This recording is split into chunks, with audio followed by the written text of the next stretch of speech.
안녕하세요. 뉴스반장입니다.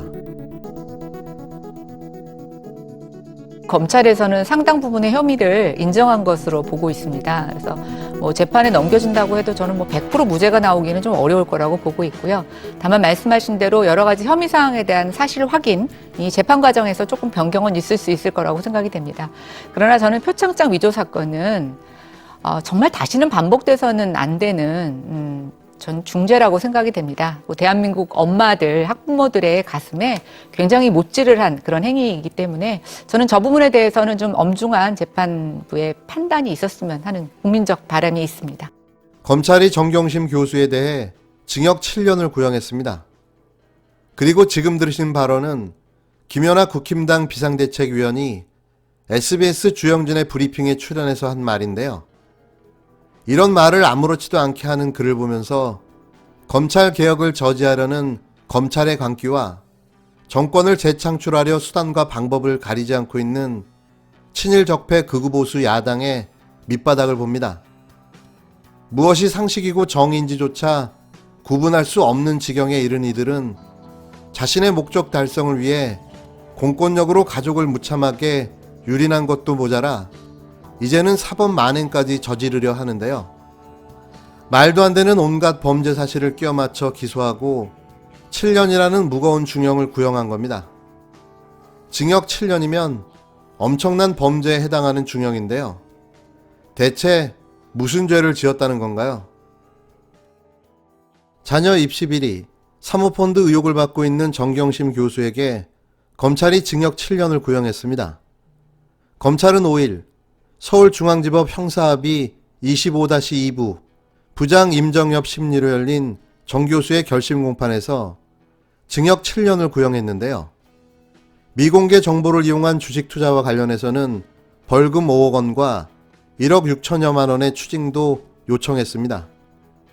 정 교수는 총 13가지의 혐의로 재판에 넘겨졌는데요. 먼저 자녀 입시 비리와 관련해서는 동양대 총장 명의의 표창장을 위조한 것을 비롯해 허위 인턴 확인서를 발급받거나 서류를 위조해 인턴 경력을 부풀린 혐의를 받고 있습니다. 이 서류들은 향후 딸의 서울대, 부산대 의학전문대학원 입시에 활용된 것으로 검찰은 주장하고 있는데요. 재판 과정에서 드러났지만 이는 검찰의 황당한 주장일 뿐 어떤 것도 소명된 바가 없습니다. 검찰은 표창장 위조를 시연해보겠다고 주장하며 재판정에서 가진 쇼를 부렸지만 위조는 성공하지 못했는데요. 무슨 근거로 이런 중형을 선고할 수 있는지 그 저희가 의심스럽습니다. 정 교수는 또 2017년 5월 조 전 장관이 청와대 민정수석에 취임하자 공직자윤리법상 재산등록 의무 및 백지 신탁 의무를 피하기 위해 차명 투자를 했다고 검찰은 주장하고 있는데요. 조 전 장관은 오촌 조카 조봉동 씨가 운영하는 사모펀드 운영사 코링크 PE에 투자한 뒤 최소 수익금을 보장받기 위해 허위 컨설팅 계약을 맺고 회사 돈 1억 5천여만 원을 횡령했다고 검찰이 구형 이유를 밝혔습니다. 이도 재판 과정에서 드러났지만 단순 돈을 차용해줬을 뿐 어떠한 이익도 취하지 않았는데요. 그런데 검찰은 이걸 미실현 수익이라며 실행하지도 않은 범죄를 기소하는 헌정사상 제일 황당한 역대급 기소를 한 거죠. 검찰은 지난해 조 전 장관 인사청문회쯤 사모펀드 및 각종 의혹을 제기하며 이를 숨기기 위해 코랭크 PE 직원들에게 허위 설명 자료를 만들게 했고 관련 자료를 폐기 또는 은닉하게 한 것이라고 주장하고 있는데요. 이 과정에서 자산관리인 김경록 씨에게 자택과 동양대에 있던 개인용 컴퓨터 PC를 빼내도록 지시했다며 구형 사유를 밝혔습니다. 정말 부끄럽습니다. 이게 대한민국 검찰의 현주소라는 게 안타깝기만 한데요. 과연 최종 선고는 어떻게 나올까요? 저는 무죄가 나와야 맞다고 생각합니다. 그거 말고는 다른 말을 할 필요가 없는 거죠. 여기에 또 부끄러운 인간이 있습니다. 이분은 정말 부끄러운데요. 이런 자가 국민을 대표하는 국회의원이었다는 사실이 또 공영방송 KBS 9시 뉴스 간판 앵커였다는 사실이 정말 부끄러운데요. 어쩌면 이런 인간이 있을까 싶을 정도입니다. 국힘당 출신 전직 국회의원의 말로는 항상 같은지 모르겠는데요. 이재호가 그랬고 김문수가 그랬고 차명진이 그랬듯 민경욱 또한 같은 길을 가고 있는 겁니다. 그런데 왜 하필 미국까지 가서 앵벌이를 하며 국가 망신을 시키는지 모르겠는데요. 민경욱 전 미래통합당 의원이 도널드 트럼프 대통령이 제기한 미국 대선의 부정선거 의혹에 대해 트럼프는 이제서야 뭐가 이상해도 한참 이상하다는 걸 느낄 것이라고 주장했는데요. 민 전 의원은 5일 페이스북을 통해 트럼프는 이제 대한민국의 4.15 부정선거가 단지 의혹이나 음모론 또는 주장이 아니라고 느낄 것이다. 자료는 많이 제공했으니까 잘 판단할 것이라고 강조했습니다. 그는 미국 대선 결과를 둘러싼 큰 싸움이 기다리고 있다. 트럼프는 외친다. 어젯밤까지만 해도 경합지역에서 모두 유리하다는 관측이 지배적이었는데 어떻게 우편 투표가 공개될 때마다 마법처럼 민주당이 앞서느냐라고 했는데요. 또 대비하지 않으면 다른 희생자가 될 것이라고 그렇게 경고했건만이라고 페이스북에 글을 마쳤습니다. 민 전 의원은 4.15 총선의 사전선거 조작 의혹을 꾸준히 제기해오고 있는데요. 미국의 대선 상황을 한국의 4.15 선거를 부정선거로 규정하고 다 같은 부정선거라며 트럼프를 위로한 거죠. 그냥 한참 웃었는데요. 트럼프가 민 전 의원을 알기나 할까 모르겠습니다. 그런가 하면 태어나서 처음 듣는 옳은 소리를 한 국힘당 의원도 있는데요. 가끔은 가뭄에 콩나듯 바른말인 듯 아닌 듯 하는 장제원 의원의 발언입니다.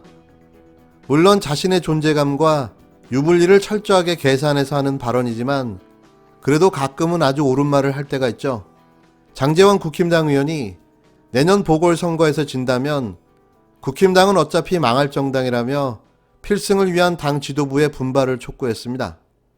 장 의원은 4일 자신의 페이스북에 부산에서는 1대1 전면전을 통해 압도적인 승리를 거둬 짓밟힌 자존심을 다시 세워야 하고 서울에서는 당의 담을 완전히 허물고 반문재인 진영의 연합군을 형성해 승리를 해야 한다며 이같이 밝혔는데요. 한마디로 꿈도 야무집니다. 장 의원은 지금 국힘당만의 힘으로 서울시장 선거에서 승리할 수 있을까? 우리의 이름으로 이길 수 없다면 시민 후보의 이름이라도 이겨야 한다고 주장했는데요. 현재 대두되고 있는 야당의 빅텐트론을 거론한 걸로 보여집니다. 장 의원의 말은 반은 맞고 반은 틀린 말이죠. 맞는 말은 국힘당이 사라질 것이라는 것과 틀린 말은 아무리 노력해도 절대 선거에서 승리하지 못한다는 건데요.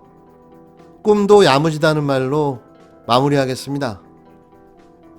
특히나 지금 정치가 사법화되고 있고 정책적으로 서로 논쟁하고 그 속에서 수기 과정에서 결정될 사안들을 전부 다 법원과 검찰로 가져가서 거기서 재량하고 결정하는 게 문제인데 이거 완전히 검찰공화국 만들겠다는 게 아닌가? 검사의 정치적 중립을 지키기 위해서 노력해야 되는 총장 스스로가 정치적 중립을 훼손하는 행보와 언행을 한다는 것은 상당히 심각합니다. 이건 민주주의에 대한 도전이기도 합니다. 의원님이 우려하시는 검찰공화국 그런 우려에 대해서 그렇게 되지 않도록 시정하고 지휘 감독해야 될 막중한 책임을 느낍니다. 그래서 정치적 목적으로 검찰권을 남용하지 않을까 상당히 우려되고요. 또 그렇게 가지 않도록 잘 지휘 감독하도록 하겠습니다. 우리 대전 검찰 가족 여러분들께 꼭 강조하고 싶은 것은 우리가 추구하는 진실이라는 게 우리의 주장이 진실이 아니다. 상호작용에 의해서 나오는 거니까 공정한 경쟁의 원리를 좀 이해를 하시고 늘 역지사지하는 마음을 갖는 것이 그게 우리가 검찰이 변화하는 어떤 목표요 방향이 아닌가 하는 그런 말씀을 너무 상식적인 얘기지만 이렇게 시간을 내서 드리는 겁니다. 일단 법리적으로 보면은 검찰총장은 법무부 장관의 부하가 아닙니다. 만약에 부하라면 검찰총장이라는 이런 직제를 만들 필요도 없고요. 이게 총장이 장관의 부하라면 장관은 기본적으로 정치인입니다. 정무직 공무원입니다.